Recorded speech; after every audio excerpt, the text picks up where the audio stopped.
Sveicinu jūs atkal kārtējo reizi Lutherismu mantojuma fonda vārdā, un šodien mēs esam kuplā pulkā. Sveicināts, Valdemāri!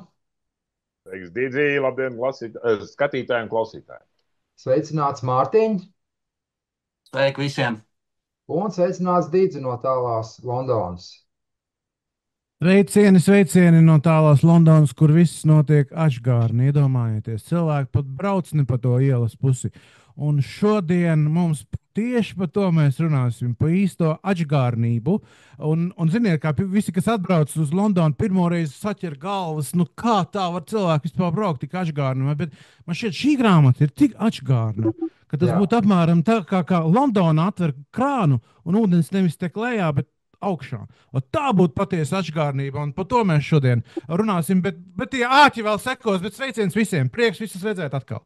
Jā, runājot par atžgārnību, nu pat kā, kad mēs sākām ierakst, mums atkal lietus gāž. Iespējams, ka Londonā nav lietus, bet mums Latvijā visu vasaru ir lietus. Tā kā viss ir atžgārni apgriezies uz kājām gaisā.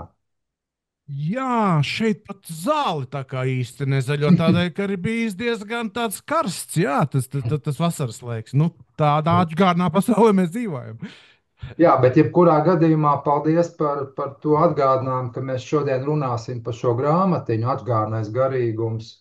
Un es domāju, ka patiešām šī grāmata un vispār jau kristīgā ticība ir pilna ar paradoksiem, un par to mēs arī šodien parunāsim. Tātad, Valdemār, par ko tu tā varētu īsumā izteikties un pieteikt, par ko tu runāsi? Es par to atžgārnību, kas kristiešus ved pie alus. Pie kā? Pie alus? Jā, Okay. nevis sula, bet alus. Pie tumšā vai gaišā alus? Es domāju, ka tas jau būs sarunas gaitā jāprecizē. Ok, nu labi. Un par ko tu, Mārtiņ?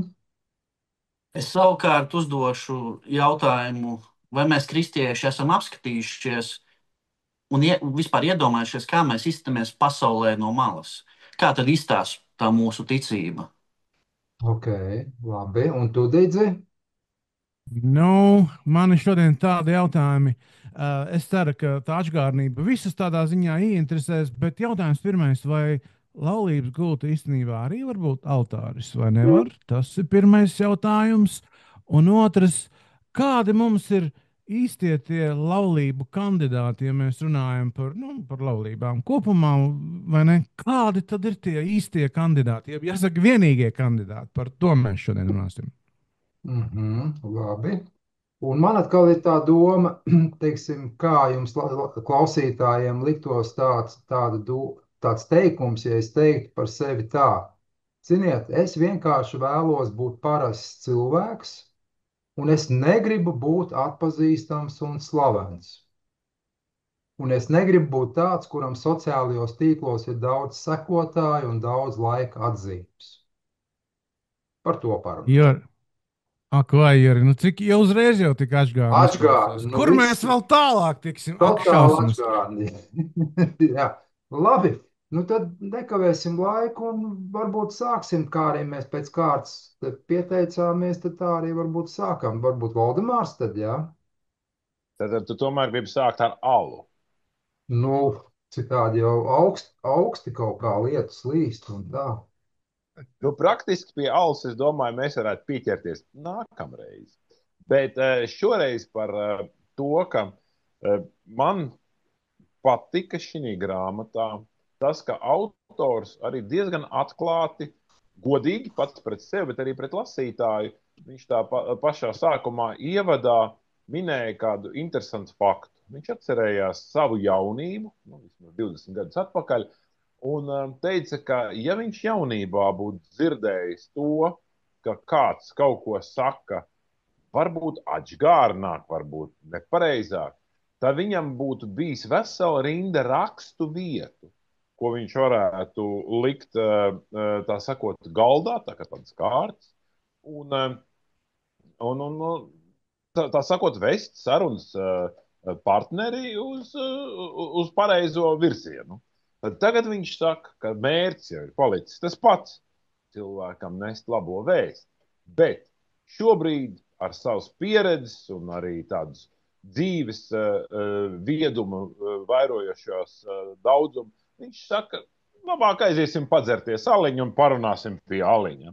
Un man liekas, tas ir ļoti, es arī uz sevi varu apskatīties šos vismaz 20 gadus atpakaļ, un tas man norezonēja, tā autentiski tas man bija ļoti, jo tāpēc, ka kādreiz es arī varbūt lecu krietni vairāk uz, tā sakot, ecēšām nekā tagad, bet tagad es esmu ar mieru labāk parunāt ar cilvēku lēni un nesteidzīgi.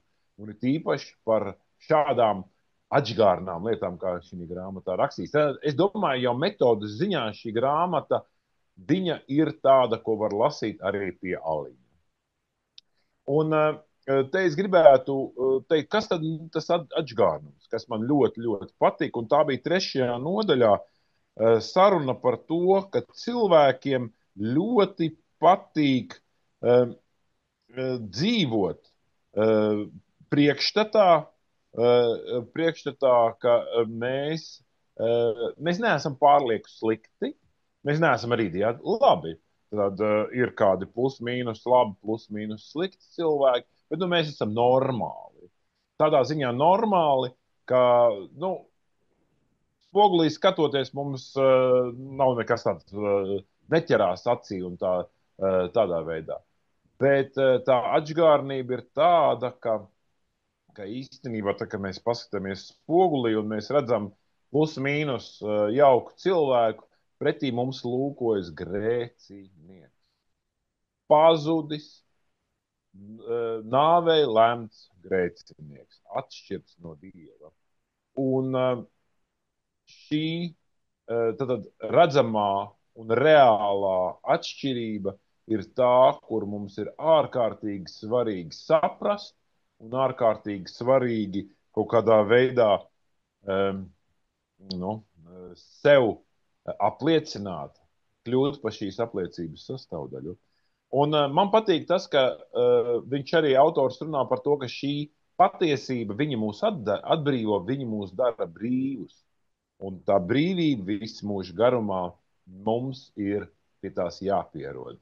Un tieši tāpēc, protams, kā ar aliņu nevajag pārspīlēt, bet aliņu arī var izmantot kristīgās misijas tā sakot laikā, prātīgi un jauki. Iesim tālāk, nekavēsim lieku laiku un ko sacīs Mārtiņš, un tad jau vēlāk mēs kaut ko varam pareflektēt viens pa otru, ko esam teikuši. Mans tas jautājums bija, vai mēs kristieši esam kādreiz apstījušies un iedomājušies, kā mēs pasaulē iztamies no malas. Kāpēc tas jautājums svarīgs? Tāpēc, ka mēs uz to neskatāmies. Mēs nesaprotam iespējams pasaulīgo skatu punktu, tāpēc, ka mēs vienmēr skatāmies no sava bibliskā skatu punkta. Viņi ieskicēšu. Šajā grāmatas konspektā gribēju pieskarties tieši šai tēmai, mūsu ticība, tāpēc, ka pasaulē mūsu ticība liekas atžgārna. No personīgās pieredzes esmu dzirdējis viedokļus, ka jūsu ticība taču ir atžgārna, neizprotama un pat, teiksim tā, neizdevīga pasaulē. Priekš kam tāda vajadzīga? Iedošu pāris piemērus. Pasaule saka, nenes bēdas. Nedz laulībā, nedz arī nenes bēdas. Izvairies no ciešanām, laulībā, ģimenē, pilnīgi visur. Kas saka, nenes savu krustu. Bet mēs sakām, līdz ar rakstiem Kristus ir teicis, kas grib man sekot, lai aizliedz sevi, ņem savu krustu un seko man. Mums ir dots nest krustu, mīlēt savu tuvāko kā savu pašu, atteikties no savas gribas un upurēties mīlestībā. Tā ir tā agape mīlestība, uz kuru mēs esam aicināti, bet kuru mēs pilnībā nevaram dot dēļ savas grēcīgās miesas un dabas. Bet šo agape mīlestību mums dod Kristus, kurš ir to izcīnījis ar savu krusta nāvi Golgātā. Un viņš turpina mums dot to mīlestību caur ikdienu, caur saviem vārdiem un sakramentiem. Ejot tālāk, iedošu vēl otru piemēru. Otrs piemērs būtu, kas pasaulē liktos tāds atžgārns, ir pasaule saka, piedod tikai tiem, kas to ir pelnījuši. Jo tas liktos pasaulē normāli. Mēs sakām, Kristus ir teicis un mācījis mums lūgšanu, piedod mums mūsu parādus, kā arī mēs piedodam saviem parādniekiem. Mēs piedodam nevis tāpēc, ka otrs to būtu pelnījis, bet tāpēc, ka paši dzīvojam no nepelnītas žēlastības. Un te piemērs īstenībā varētu minēt vēl daudz, bet laika ierobežojuma dēļ es īstenībā pastāstīšu vienu stāstu no dzīves, kur es vienu savu neticīgo draugu aizgāju uz baznīcu. Stāsts tāds. Bija sestdiena, mēs sazvanamies, viņš saka, ko tu? Ko tu rītā? Es saku, tu zini, svētdien baznīca, es nevaru. Pēc tam laiks ar ģimeni. Vārds pa vārdam es saku, vai tu negribi atnākt ar manīm uz dievkalpojumu? Es zināju, ka viņa atbild būs nē. Viņš pasaka, jā, kāpēc nē? Ieskicējot to, ka viņš nezina neko no kristīgās ticības. Viņš zina, ka ir baznīca, viņš zina, ka ir vairākas konfesijas, bet tā viņš neko no katehismu nezina. Viņš tieši pataisno tiek iemests iekšā vidē, kur viņš neko nezina, viņš neko nesaprot. Tad arī mēs aizbraucām svētdienā uz baznīcu, un pēc baznīcas aizgājām uz maltīti, un viņš saka, kāds to viedoklis? Viņš tas ārprās, viss ir tā kā, varētu teikt, pārfrāzēt atžgārni. Jo kā mācītājs var piedot grēkus absolūcijā? Mācītājs nav Dievs. Es saku, jā, bet Bībele saka, ka ir dots atslēgas piedot grēkus. Viņš saka, ok, sprediķī kaut kas bija minēts par svēto garu. Tas ir tā kā tāds spoks. Es viņam sāku skaidrot vispārējo, un tad arī viņš arī palika noskatīties, kā teikt, svētais vakarēdienas izdalīts. Un viņš bija tāds, kas tas tāds ir, ko jūs tur darat?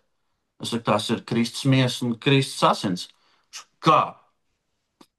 Bet tas ir vīns un maize. Es saku, jā, tas ir vīns un maize, bet tās ir Kristus miesa un asins.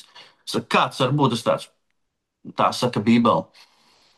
Un tad viņš tāds aizgāja tā diezgan tādu nesaprašanu, bet tajā pašā laikā viņam viss likās atžgārni un nepareizi.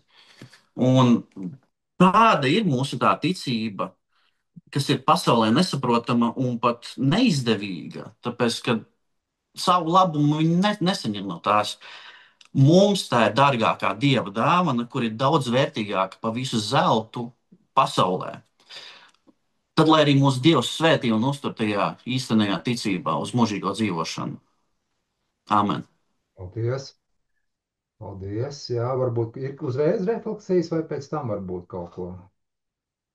Ja nav, tad došu. Kā kurš grib? Jā. Labi, tad Dīdze, varbūt tu tagad savus pārējus. Jā, labi, paldies. Es pieteicu divus šos tematus, vai laulāto gultu arī varbūt altāris, kas izliekas atkal ārkārtīgi ažgārni, vai ne? Kā Mārtiņš runāja, cilvēkam no ārpuses, kā kaut ko tādu vispār var iedomāties un runāt. Par laulāto gultu kā altāri. Un arī, protams, jā, es parunāšu par kas ir par laulības kandidātiem, ja mēs tā runājam. Bet ļaujiet man citēt. Es domāju, autors to vislabāk saka. Runājot par šo tematu, tātad, mēs esam pieraduši iztēloties savu dzīvi kā plašu telpu, kas ir pilna ar kabīnēm. Šeit ir mana kabīne, kurā es strādāju, šeit ir mana kabīne saskarsmei, mana kabīne ģimenei, fitnesam, reliģijai. Mēs diezgan plūstoši pārējām no vienas uz citu, taču to darot, mūsu prātu vada daudz elementārāka dihotomija. Tas ir, respektīvi, divi tādi pretstati - sakrālā un laicīgā. Mums ir vairākas sekulārās kabīnes, tas jau ir tā kā saprotams, vai ne? Darba, fitnesa, ģimenes, politiskās un sociālās, un tikai viena sakrālā kabīne, kurā, varētu teikt, ir tā kā baznīca. Un interesanti, tas ir ļoti arī luteriskajā, ko autors saka, ka īstenībā, ja tā padomā, tad sekulārs, kā mēs to saprotam, ir neeksistējoša kategorija. Jo nav tādas dzīves sfēras, kas būtu ārpus dieva ietekmes, dieva kundzības un dieva valstības. Nav arī neitrāla zona, kurās kungs var darboties vai ne. Atkarībā no tā, vai mēs izvēlamies viņu iekļaut konkrētajā situācijā. Runājot par reliģiju vai darot reliģiskas lietas. Un interesanti, viņš arī to saka, gars kā ar buldozeru nojauc cilvēka izveidotās kabīnītes. Tas ir ārkārtīgi. Ja, nu, arī Ašgārni tā padomājam, vai ne? Viens ir tā kā mēs visus skaisti tā saliekam pa kabīnītēm, visu kaut ko pārējo, un kā Dievs iejaucas. Un bieži vien tieši tā, kad iznīcina mūsu tās kabīnītes ierastās, vai ne, tad ir kaut kāda iespējama virzība. Bet pavisam konkrētais piemērs runājot par to laulības gultu kā altārs, viņš min par Loriju. Un viņš principā saka, nu, lūk, tā kā ir īstenībā lietas. Lorija ir precējusies, viņa ir mamma un pamāte, un viņa ir 2 vecāki un 2 māsas. Viņa izvēlējusies zobu higienistu profesiju, tāpēc no pirmdienas līdz piekdienai viņa ir kopā ar pacientiem, citiem zobārstiem un saviem asistentiem. Lorijas altāri ir virtuve, respektīvi, tur, kur, nu, tā sakot, sekulārais, varētu teikt, ielaužas, jāsaka, garīgais sekulārajā. Lorijas altāri, ņemot vērā, ka viņa savu aicinājumu dzīvē piepilda, ir virtuve, kurā viņa gatavo maltītes visai ģimenei, gulta, kuru viņu dala ar savu vīru, zobārsta krēsls, kurā viņa tīra zobus un izglīto pacientus, un dators, kurā viņa pilda mājas darbus. Iedomāsimies, mīļie brāļi un skatītāji, ka tik daudz altāru īstenībā mums ir, vai ne? Ja tā padomā, nu, izliekts ārkārtīgi Ašgārni viss. Bet tā jau reāli ir, vai ne? Kur ir tā? Vai mēs varam pirksti, teiksim, pieskarties un parādīt, šī ir lūk, tā sekulārā lieta, un šī lūk, ir tā garīgā. Katrā gadījumā Čats Bērts saka, ka tas nav iespējams. Labi, kāda ir vienīgā laulības kandidāta? Viņš runā par ģimeni un arī par to, ka viņš saka, ka tā ir ārkārtīgi izaicinoša, ka mīlestība ģimeni nesaturēs, arī liekas tik Ašgārni no daudziem aspektiem. Un viņa atbilde ir, ka vienīgie kandidāti, un tas ir ārkārtīgi labi pateikts, vienīgie kandidāti, kuri mums laulībai ir pieejami, iedomāsimies no visiem kandidātiem laulībai, vienīgie, kas pieejami, ir visi grēcinieki. Un tas daudz ko saka par laulību uzreiz, vai ne arī? Kā grēciniekiem, viņiem ir tendence sagraut sevi pašus un ikvienu citu, kas tiem pietuvojas. Wow! Tas no atkal ir tik Ašgārni, ja tā padomā, vai ne? Iedomāsimies, mēs visi esam grēcinieki, kam ir tendence sagraut visu, ar ko mēs tuvojamies, ieskaitot laulāto, ieskaitot, vai ne, un cik neiespējami tādā ziņā, vai ne, ja tā padomā, vai ne, ir neiespējami tā saprot, nu, kā cilvēki bieži vien to Disneylandas, tā sakot, laulības uztvere, vai ne, ka tur, un tad viņi dzīvo ilgi un laimīgi, they lived happily ever after, angliski sakot, vai ne? Un tā ir ārkārtīgi, no vienas puses Ašgārna izpratne par laulību, no otras puses tik ārkārtīgi bibliska un tik ārkārtīgi autentiska, kā tas reāli notiek. Un tikai pašā noslēgumā, kādas ir mūsu ekspektācijas laulībā un kā viņas īstenībā izvēršas un kādēļ laulība nedrīkst būt kaut kas tāds kā Disneylandas stāsts. Un šeit tas citāts noslēgumā. Neskaitām cilvēki mūsdienās savam vīram vai sievai saka, dod man piederību, dod man identitāti, dod man nepārtrauktību, bet dod man arī transcendenci, noslēpumu un abrīnu. Visu kopā, dod man to visu. Dod man mierīgu dzīvi, bet dod man arī asumu. Dod man kaut ko jaunu, bet dod man arī kaut ko zināmu. Dod man paredzamību, bet dod man arī pārsteigumu. Un tā liste, protams, ir tāda absolūti neizpildāma. Un tādā ziņā, ja mēs skatāmies, kā kristieši saredz autentiskajā veidā, laulība viņi ir tik ārkārtīgi Ašgārni pie pasaules, bet tajā pašā laikā dievsvētība un divi cilvēki pretstatā savam grēcīgumam var sadzīvot visu dzīvi kopā. Paldies, tas bija mans vērtējums par grāmatu. Liels paldies, Dīdze! Nu, ko beidzot, es arī tikšu pie vārda, jā? Jūs jau, kungi, visi tā labi pateicāt.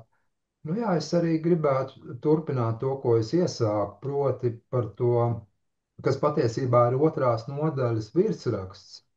Proti, Bet ja nu es vienkārši vēlos būt parasts cilvēks, citiem vārdiem sakot, bet ja nu es negribu būt pirmais, negribu pārspēt citus, negribu būt labākais, stiprākais, skaistākais, ietekmīgākais, bet ja nu es negribu būt atpazīstams un slavens, un es domāju, tad, kad ja es, nu, teiksim, es to tā saku, un klausītāji to dzird, tad es pieņēmu, ka daudziem iedegās lampiņa spēcīga galvā, un daudz varbūt šajā brīdī izsaucās, šāds domāšanas veids ir ķecerība. Tā ir muļķība šīs pasaules izpratnē. Tu esi vienkārši slinks, tu esi vienkārši gļēvs, tu esi vienkārši cilvēks bez ambīcijām. Tu esi vienkārši viduvējība. Tu esi, nu kā angļu saka, tu esi lūzers, tāpēc tu tā runā. Jo tev taču ir jābūt kaut kam. Nu esi kaut kas. Nu tev ir jāizceļās no pūļa. Tā mammas un tēti audzina savus bērnus no mazotnes. Esi pāri viduvējībai, pacelies pāri saviem vienaudžiem. Kļūsti ievērības cienīgs, trenējies tik labi, lai tu esi labākais komandā. Nē, esi parasts bērns.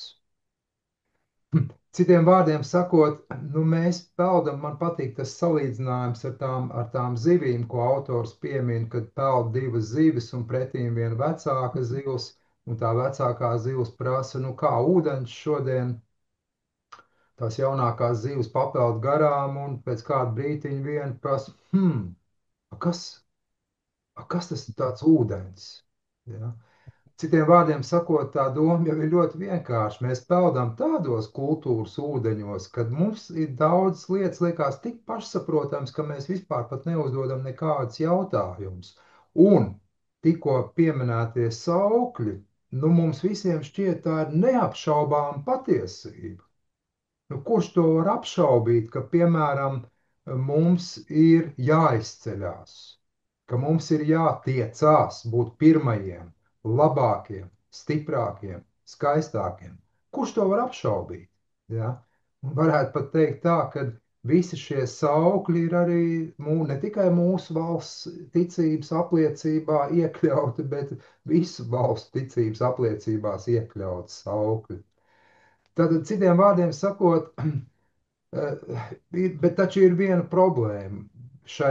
Es teiktu tā, šai kaislībai, šī kaislība ir patiešām tāda spēcīga uguns, un to mūsos iededzina jau no bērnības vecāki, skolotāji, treneri, un tas viss, teiksim, nemitīgi tiek veicināts caur filmām, masu mēdījām, sociāliem tīkliem. Visa šī apsēstība ar sekotāju skaitu, visa šī apsēstība ar laikiem, tas viss ir, teiksim, daļa no šīs kaislības. Un tā ir patiešām uguns, nu, kas iznīcina pašu cilvēku. Nevelti, es domāju, ka viens no galvenajiem iemesliem ir, kāpēc cilvēkiem ir depresija, kāpēc cilvēki jūtās bezcerīgi, kāpēc viņi viļās, kāpēc viņi veic pašnāvības, ir tieši šī iemesla dēļ, ka nu nesanāk jau būt pirmajam, nu nesanāk būt visskaistākajam, nu nesanāk būt visietekmīgākajam influencerim, nu nesanāk. Ja? Un, un no tāda kristīga viedokļa raugoties, ir forši, ka tev tas nesanāk, viss ir kārtībā. Ja? Bet no pasaules viedokļa raugoties, nu, tas ir katastrofa. Ja? Un kā autors piemin, ir vēl viena interesanta lieta, ka šī kaislība arī beigās mūs padara par meļiem. Piemēram, savu alkatību mēs paslēpjam zem vārdiem gudra biznesa domāšana. Vai arī, piemēram, savu narcismu mēs paslēpjam zem vārda ambīcija. Ja, un kā autors saka, pieaugušie ir izlikšanās profesionāļi. kam mūsos ir saistība ar varenību, ir tas, cik vareni ir meli, kuriem mēs tik alkatīgi ticam. Jā.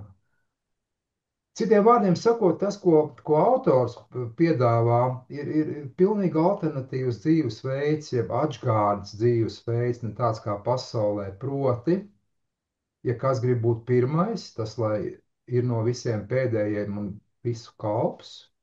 Tātad, citiem vārdiem sakot, ka mēs kā kristīgi ļaudis ejam nevis panākumu un atpazīstamības ceļu, bet mēs ejam pazemības un mīlestības ceļu. Jā. Otrakārt, mums nevienam nekas nav jāpierāda, ka mēs kaut kas esam. Mums nav jācīnās par cilvēku atzinību. Mums nevienam nekas nav jāpierāda, jo mums ir paša Dieva uzslava. Un mums nevajag cilvēku slavas dziesmas. Cik alternatīvu, pareizi. Un beigās, kā autors saka, mēs arī ar to noslēdz šo savu īso uzrunu, lai Dievs dod, ka mums neizdotos būt neparastiem, lai Dievs dod, ka mums neizdodas tapt slaveniem un kļūt ievērojamiem. Lai Dievs uz mūsu to svētī. Paldies! Nu jā, ok, varbūt ir kaut kādas ātras refleksijas no visa tā, ko mēs šodien esam dzirdējuši, vai vēl kaut ko gribējās piebilst. Jā, Didzi? Jā, mēs šodien neesam iepriekš pārunājuši, bet viena, kamēr tu runāji, arī viena ideja man radās prātā. Jā. Es domāju, nu tāda, respektīvi, atbilde varbūt arī kaut kur, nu kā, piemēram, budismā interesanti ir, tev, no kurienes rodas ciešanas? No ciešanas rodas no tā, ka cilvēks kaut ko vēlas vai kaut ko sasniegt un tam līdzīgi. Un tur kaut kādā ziņā varētu pateikt arī, nu kaut kā tā, jā. Tad tā varētu tam piekrist, bet jautājums ir, ok, nu labi, kā mēs tad atbrīvojamies no vēlmes kaut ko sasniegt. Vai mēs to varam? Jo tas ir principā budismu pats pamats. Atbrīvojies no vēlmes kaut ko sasniegt, kaut ko gribēt, kaut ko tam līdzīgi. Un tad arī atbrīvosies no ciešanām. It kā loģiski, vai ne? Jā. Kāda būtu tā atbilde? Man ir viena atbilde, ko es varētu teikt. Jā, bet nē, protams, ka tā vēlme atbrīvoties no ciešanām arī ir vēlme, pareizi. Līdz ar to viņi budisms lielā mērā nonāk pretrunās. Es tik ļoti gribu atbrīvoties no vēlmes, ka tā ir mana galvenā vēlme. Un beigās tā kā, vai ne? Mēs jau visi kaut ko, Juri, vai piekritīs, vai ne? Ka mēs taču visi tomēr kaut ko vēlamies. Brokastis, kafiju. Juri, taču, ko tu teiktu uz to? Kaut kā jau taču mēs tomēr dzīvojam. Ir kaut kas mūs kaut kur virza, kaut kur velk, kaut kur bīda, kaut ko tādu. Kāds būtu tavs skatījums uz šo? Jā, tāda ātrā atbilde būtu tāda, vismaz tā raugoties no šīs grāmatas puses, proti, ka, teiksim, mums jau Dievs dod dažādas dāvanas un talantus, pareizi. Un mēs pat esam ne tikai varbūt netiekam skubināti, bet mums pat ir savā ziņā pavēle lietot šos talantus un dāvanas. Ja? Bet vienmēr jau visu nosaka tā galvenā motivācija, kādam mērķim, ja, proti, vai tu to dari savas slavas apmierināšanai, sava ego apmierināšanai, savas alkatības apmierināšanai, vai arī tu to dari otram cilvēkam par svētību un Dievam par godu. Un tas jau ir tas izšķirošais. Es domāju, ka tu ļoti labi to piefiksēji, Dīdz, un es pat savā ziņā gaidīju, ka varbūt varētu būt tāds jautājums, vai es te neaicinu, vai tas saucamais alternatīvais kristīgais dzīvesveids, vai viņš neaicina uz kaut kādu totālu pasivitāti, ja, ka tu vienkārši aizēji Indijas kādos džungļos un meditē un pazūd no šīs pasaules. Nekādā gadījumā nē, bet vienmēr jau mums ir jāanalizē, kāpēc mēs lietas darām šajā pasaulē. Es, piemēram, daudz ko daru šajā pasaulē, un tad es vienmēr mēģinu analizēt, kāpēc es to daru. Kas ir tas galvenais mērķis? Un tiklīdz es sev pieķeru tajā domā, un es sev pieķeru, ka es gribu būt labāks nekā citi, man iedegās sarkanā lampiņa. Ja es turpinu lietas darīt, bet es saprotu, Juri, šitien tu piebremzē, apstājies. Ja? Nu tā, Jā. īsā. Jā, ļoti, ļoti labi.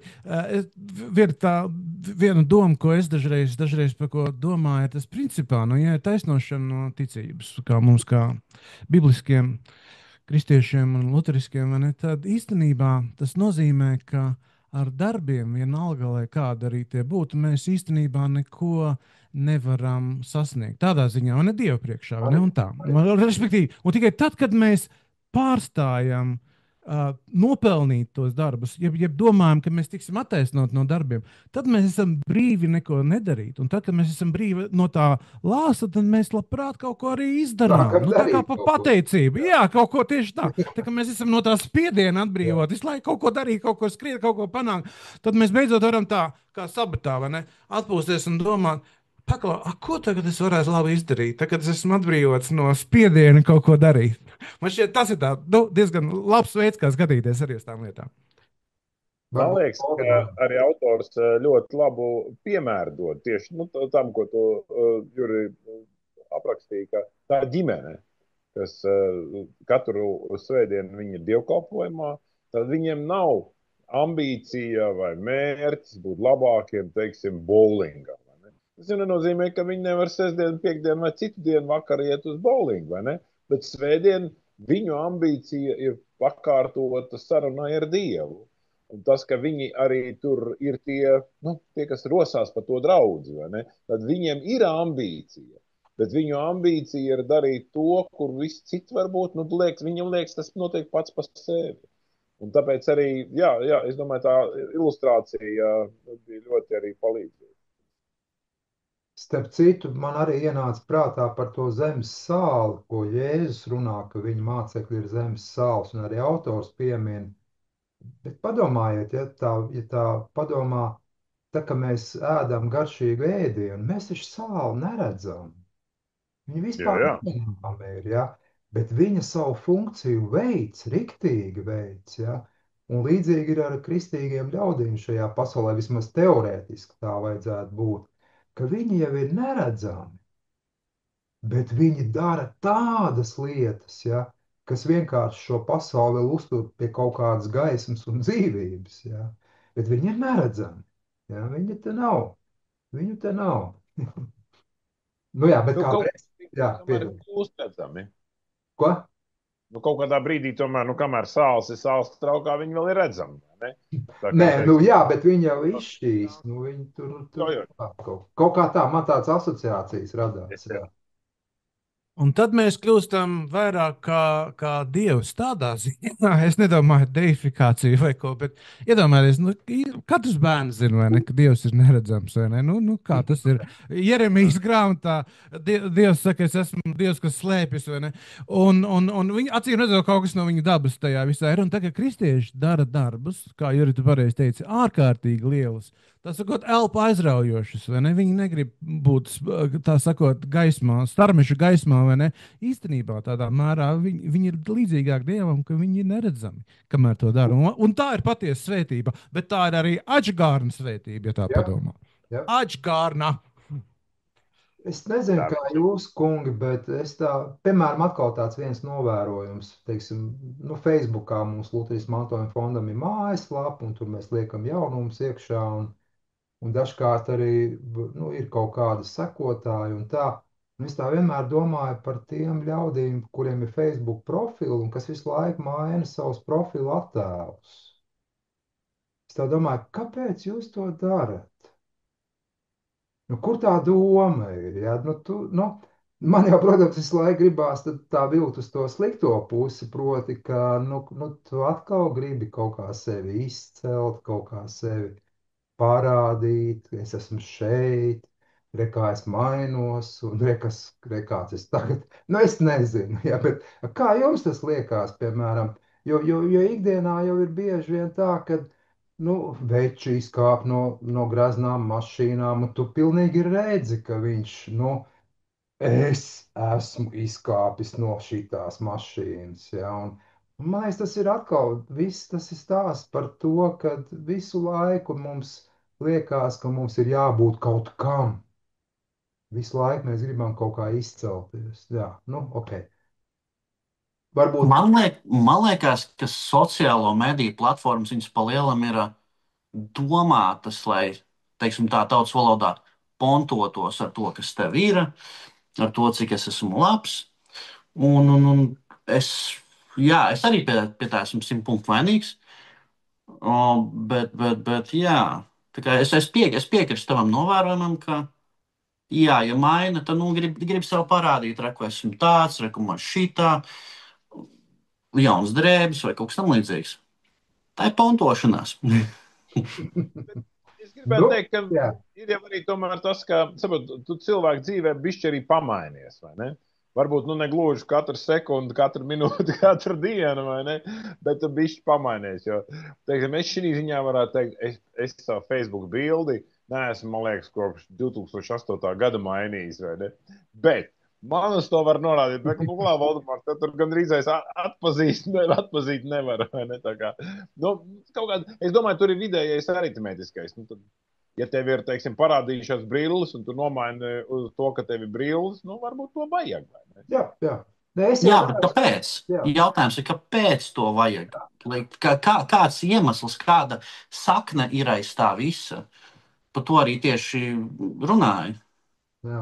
Ne, es nedomāju, ka tur ir pašā saknē tikai labs vai slikts. Vai ne? Bet es domāju arī tā, ka tie sociālie tīkli viņi ir domāti, lai tas būtu daudz maz, nu, teiksim, tāds autentisks tādā ziņā, ka tas ir šodienīgs. Jo ļoti daudziem jau atkal tā bilde viņiem ir pati skaistākā visa mūža bilde. Un es arī viņus negribu par to kaut kādā veidā nosodīt, jo, zin kā, ja cilvēkam ir pats svarīgākais notikums, piemēram, kristības, un viņš ir kristījies pieaugušā vecumā, un viņu tur var atpazīt, kāpēc gan ne? Kāpēc gan ne? Cilvēks jau 20 gadus vienu un to pašu bildi taisīs. Bet, protams, arī, man liekas, tur tas līdzsvars ir svarīgs, vai ne? Ja tu teiksim, šeit pie tādas mašīnas, šeit pie tādas savas mājas, vai ne? Jā, tas jau ir kaut kas cits. Es domāju, tur ir daudz viedokļu, skatu punkti, kā kurš skatās. Cits varbūt vienkārši ieliek bildi, tāpēc, ka viņam liekas, ka forša bilde un tā kā, kā teica, kā updates dzīvē, kā, reku, es iztos tagad tāds. Bez liekiem, tur bez cerības dabūt vairāk laikus vai tur, nezinu, kaut kā izsisties.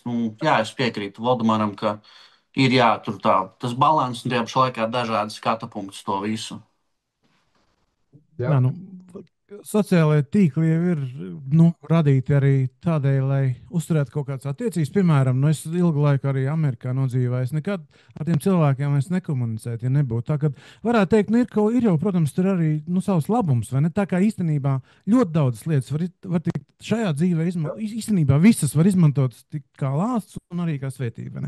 Tā kā tur ir noteikti arī kaut kāds pozitīvais aspekts visā tajā, bet interesanti, ja runājot par tavu tematu, zini, kā vienmēr tu ieliec kaut kādu bildi, un tu tur cilvēku laiko un tā.